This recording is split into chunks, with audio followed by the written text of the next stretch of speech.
Welcome back. YS Vijayamma fee దీక్షకు మద్దతుగా నిలిచారు తిరుపతి ఎస్వీ యూనివర్సిటీ విద్యార్థులు. విజయమ్మకు బాసటగా దీక్ష చేపట్టారు. తిరుపతి ఎమ్మెల్యే భూమన కరుణాకర్ రెడ్డి విద్యార్థులకు అండగా దీక్షలో పాల్గొన్నారు. ఫీజు రియంబర్స్మెంట్ ఆంక్షలు ఎత్తివేసే వరకు పోరాటం సాగిస్తామని విద్యార్థులు స్పష్టం చేశారు. విద్యార్థుల ప్రయోజనాలను కాలరాస్తున్న సర్కారుకు రోజులు దగ్గర పడ్డాయని హెచ్చరించారు.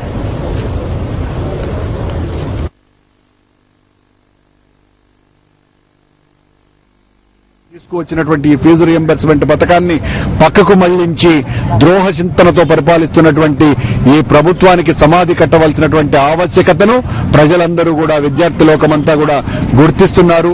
ఎట్టి పరిస్థితుల్లోనూ కూడా దీన్ని నీరుగార్చే పథకానికి నీరుగార్చేటువంటి విధానానికి వ్యతిరేకంగా విద్యార్థులంతా కూడా ఉద్యమిస్తున్నారు. ఈ సంగతిని ప్రభుత్వం గుర్తించాలా. విద్యార్థుల జీవితాలతో చెలగాటమాడొద్దు, విద్యార్థుల భవిష్యత్తుతో ఆడుకోవద్దు.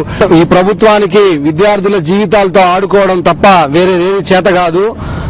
ఉన్నత విద్య పేదవాడి హక్కు అన్న నినాదం రాజశేఖర రెడ్డి గారు తీసుకొని వచ్చి ఆ రోజు రియంబర్స్మెంట్ ఇవ్వడం జరిగింది. ఈ రియంబర్స్మెంట్ పథకాన్ని ఏ దారిలో ఎత్తివేద్దామా అన్న ఆలోచన తప్ప కిరణ్ కుమార్ రెడ్డి గారికి వేరే ఆలోచన లేదు.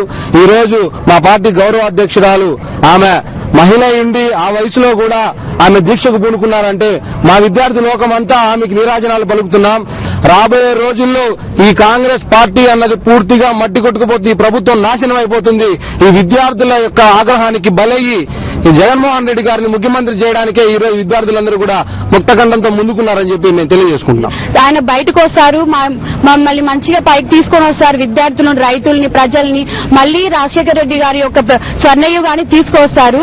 ఆయన బయటికి రాలేకున్నా కూడా ఆయన మద్దతుగా వాళ్ళ తల్లికి సమాచారాన్ని అందజేసి ఆమెను వెళ్ళమ్మ, విద్యార్థులకు ఆందోళన చెందుతున్నారు, వాళ్ళ పరిస్థితిని మెరుగుపరచు అని ఆమెను వెళ్ళమని ఆయన సూచన మేరకు ఆమె బయటకు వచ్చి మన కోసము ఒక ఆడామగా మన కోసం 2 days మనకు దీక్ష పాల్గొంటా ఉంది.